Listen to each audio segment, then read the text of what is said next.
thank you so much and good morning to everyone. I'd like to thank you all for inviting me to speak to you today about SARS-CoV-2 and whether it causes foodborne disease or, in fact, is it a foodborne virus? So a great thank you to the National Science and Technology Forum for asking me to speak to you about this, which is becoming very rapidly my favorite subject as we go along in this pandemic. So in terms of a statement that I just want to make up front, the information here is correct on the date of presentation, because as you've heard from previous speakers, new information is accumulating daily on this disease and indeed on the virus. And so information changes over time. You are most welcome to go to my website at anelichconsulting.co.za, where I update information on this particular virus and anything related to food packaging, and related to the food industry as such. So this first SARS virus that popped up in the early 2000s, as you can see the structure here, it also contained the protein spikes that you see on the current virus as well. The human coronavirus, of which 229E is just one example, and there are many others, also appears to have this typical crown-like appearance around the virus, as does the Middle East respiratory syndrome virus, which occurred for the first time in 2012. And of course, the current one, which is the SARS-CoV-2 virus, also has these protein spikes. So what is common about all of these is that they belong to the family Coronaviridae. And what is really important is that they all share a fatty layer as an envelope on the outside of the virus. And this is actually really useful because the fatty layer is easily disrupted when one washes hands with soap or one uses alcohol, disinfectants. And then, of course, there are many other disinfectants that are used in the food industry that are very effective in disrupting this fatty layer around the virus. And once the fatty layer is disrupted, the virus is inactivated. And so that is really a very useful trait and makes it rather easy to get rid of the virus with relatively simple measures. It is a single-stranded RNA virus, as all of them are in this family. And then, of course, it contains this protein club-shaped spike on the outside that you see in all the pictures I've shown you. And this creates the so-called crown, which is, of course, related to the term corona. If we look at a few of these outbreaks that we've seen with other related viruses, the SARS virus, the first one, was active between 2002 and 2004. And it had an R0 value of between 2 to 4 people. Now, the R0 value is related to how many people one infected person could go on to infect. So if one infected person infects 2 to 4 people, then that R0 value becomes 2 to 4 people. So ideally, what we aim for is always an R0 value of less than 1 and as far below 1 as possible.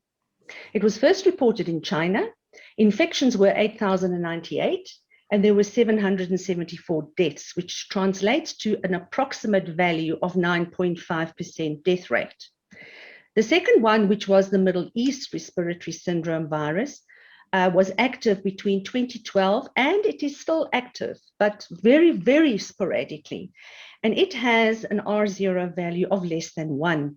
It was first reported in Saudi Arabia, and in fact, hung around the Arabian Peninsula, and it was more prevalent in that region because it was associated with camels, and that is the belief that it was zoonotic transmission from the camel to the human. There were 2,521 infections. As you can see, very, very low number of infections, but the death rate was actually really high. There were 866 deaths recorded, which translates to 34%, which is almost a third of everyone who became infected actually died. The current situation with our new SARS-CoV-2 virus is that it has an R0 value of between 2 and 4. And I have a question mark that I've placed behind that figure because this will keep changing. And as the vaccines are rolled out and people will get less infected, this value will hopefully drop quite soon. And it's also quite different for different countries.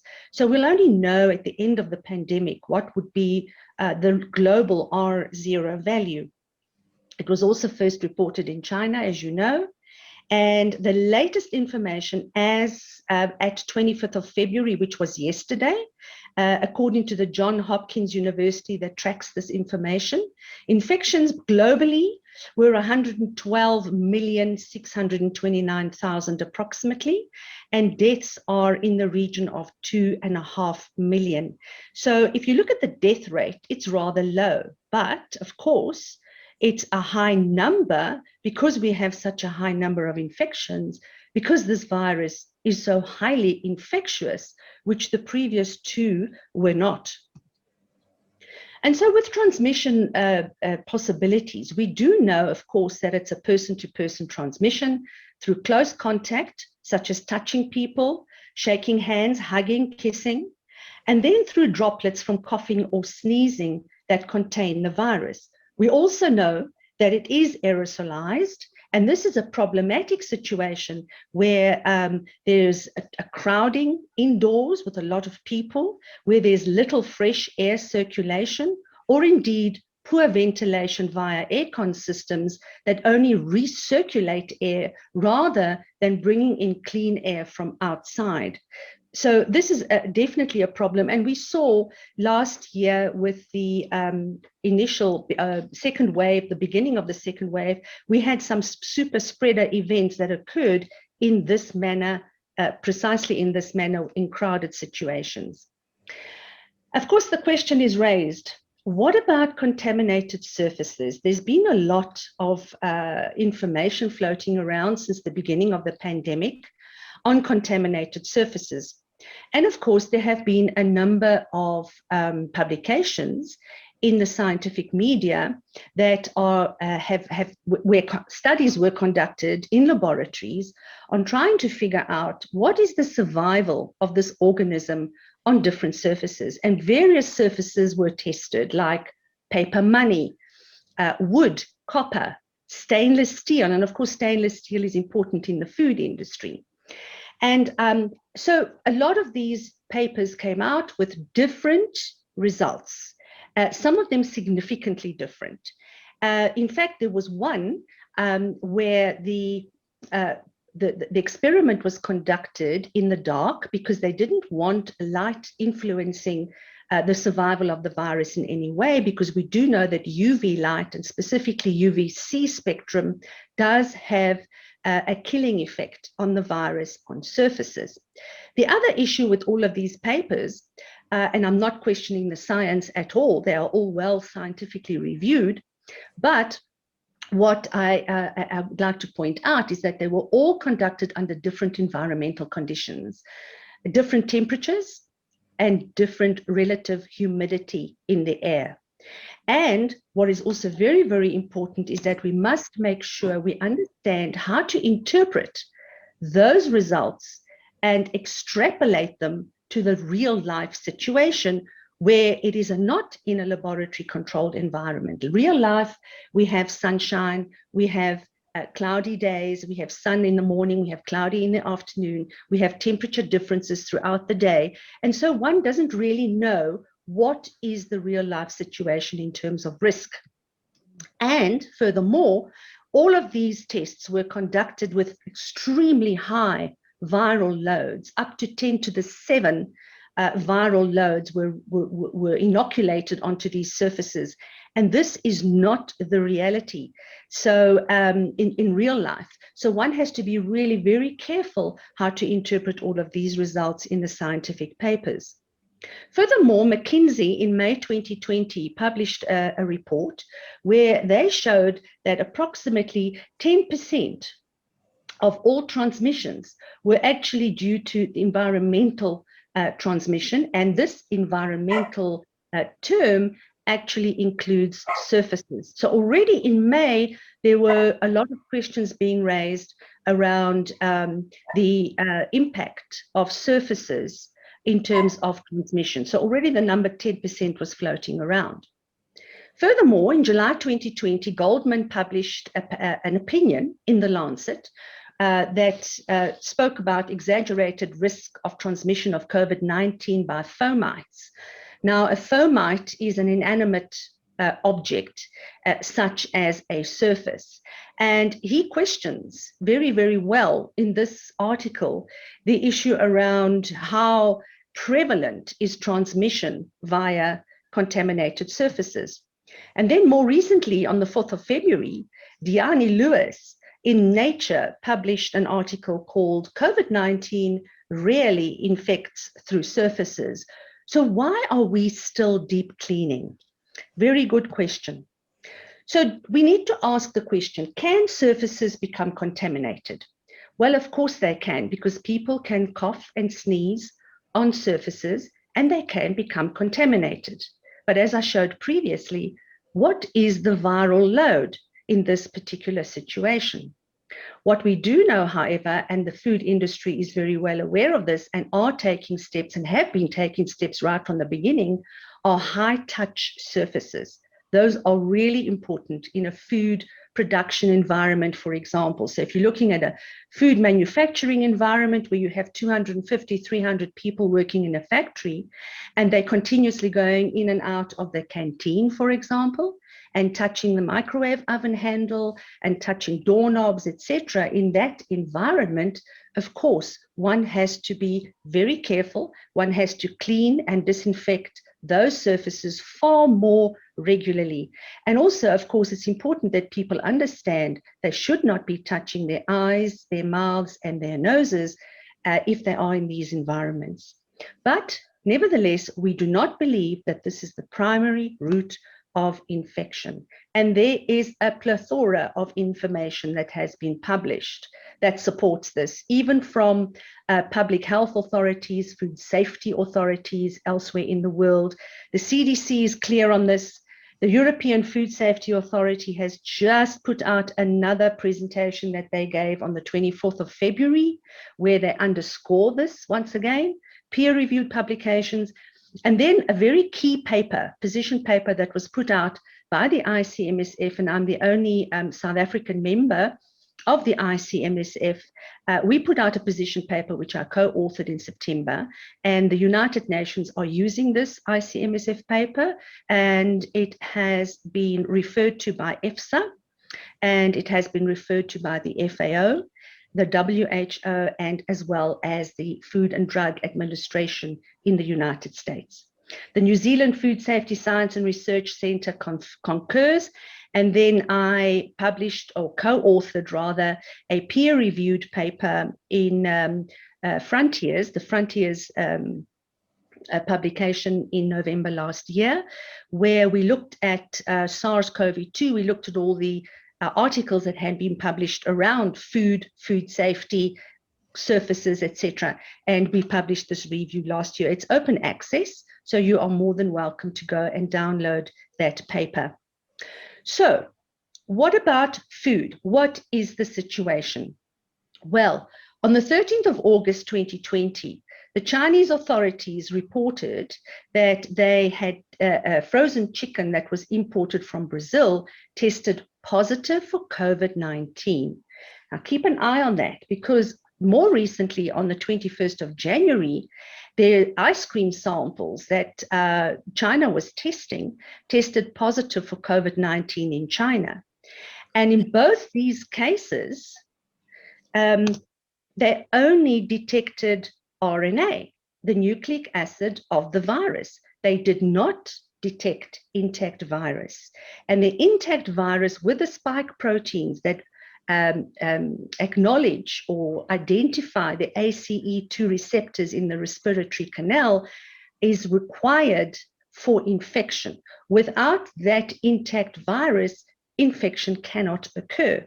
So detecting RNA does not necessarily automatically translate to intact virus and infectious virus that is present. And I think this is a very, very key and important point. So unfortunately, this entire batch was recalled, and the entire company's 1,662 employees were placed under quarantine. And China has also begun to restrict trade based on this testing that they have undertaken. So can infected food handlers, whether they're symptomatic or asymptomatic, can they infect food? Most certainly they can.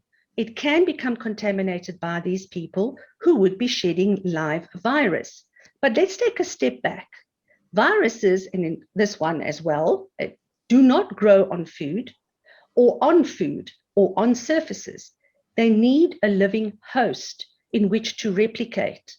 This particular SARS-CoV-2 virus is also killed by cooking. 63 degrees Celsius for 4 minutes works very well, according to the French authorities. And also 60 minutes, by the way, for 30 minutes, 60 degrees Celsius, apologies, for 30 minutes works very well too. And that was determined by the Food Standards Agency of the UK. We also know that all viruses, or most of them at any rate, survive freezing. Why? How do we know this? Because for decades, we have been storing viruses in freezers at ultra-freezing temperatures because they remain in a dormant state in that freezing situation until we need them to conduct whichever experiments need to be conducted. So it was no surprise whatsoever to find that they could survive on frozen packaging. And if we look at infection via the GI tract, because this has also been asked on numerous occasions, the gastrointestinal tract does also contain the so-called ACE2 receptors, which the virus identifies. However, the stomach acidity is at a level that the virus cannot survive in. So this virus is very, very labile at a pH of around 3 and below. And our gastric juices are usually at a much lower pH. So it will have a very limited survival in the stomach, if any. And the amount of virus in food is unlikely to be extremely high. And so the virus is less available to host cells in the GI tract. And therefore, this is an unlikely route of infection.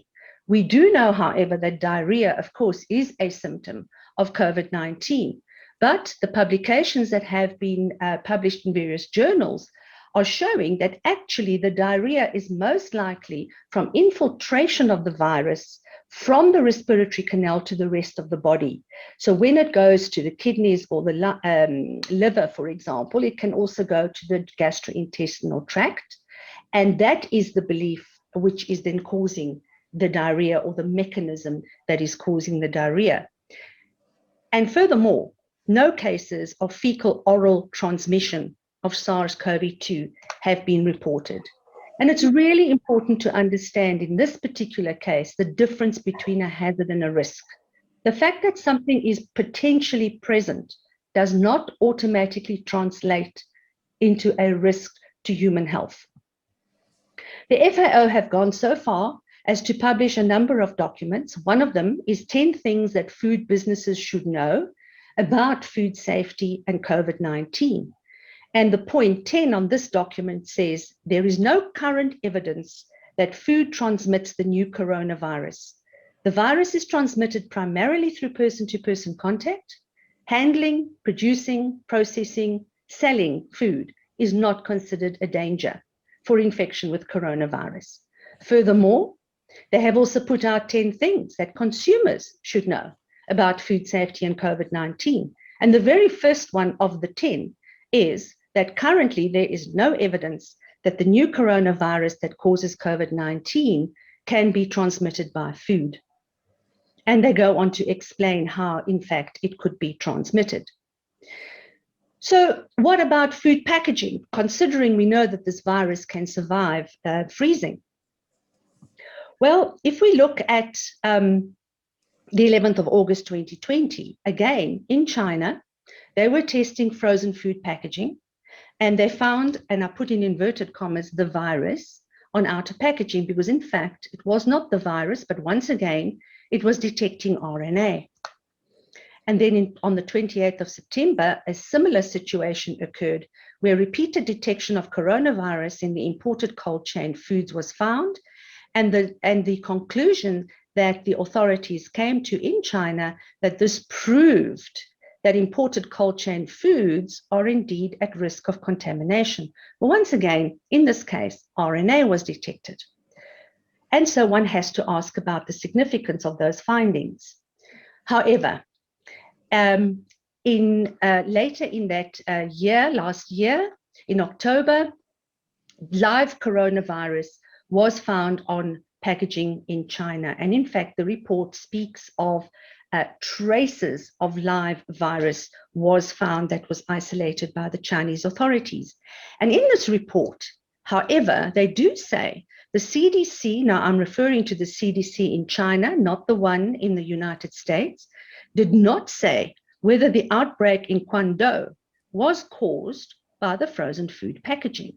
So they found the virus or traces of the virus, but they could not link it to actual infections to people. Furthermore, New Zealand had also looked into this very early in the pandemic, and they ruled out the possibility that one of its first infections actually happened at a cold storage facility. So what was the outcome, or what is the outcome of all of this? Well, China has suspended frozen food imports from companies across at least 19 countries and regions. And is this a useful policy? Well, there is no evidence that live virus present on or in food is there in high numbers, high enough to then be transferred by your hand, by touching your eyes, your nose, and your mouth, to infect yourself. And testing, are we testing for live virus or are we testing for RNA? Because that also makes a difference in interpretation. What is the viral load that is actually needed to cause illness? And viruses present on food or food packaging do lose their viability over time. And we know this from previous tests that have been done with the Sars virus, the MERS virus, and various human coronaviruses. So if frozen foods were that efficient in spreading virus to humans, globally, we would have seen hundreds of thousands of cases linked to this transmission route, which is just simply not the case.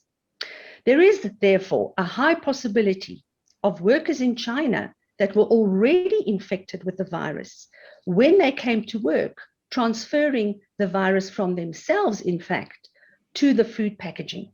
And that link has not been clearly shown by the authorities and all the testing that has been occurring. And I want to return to this particular instance where live coronavirus was found and that report.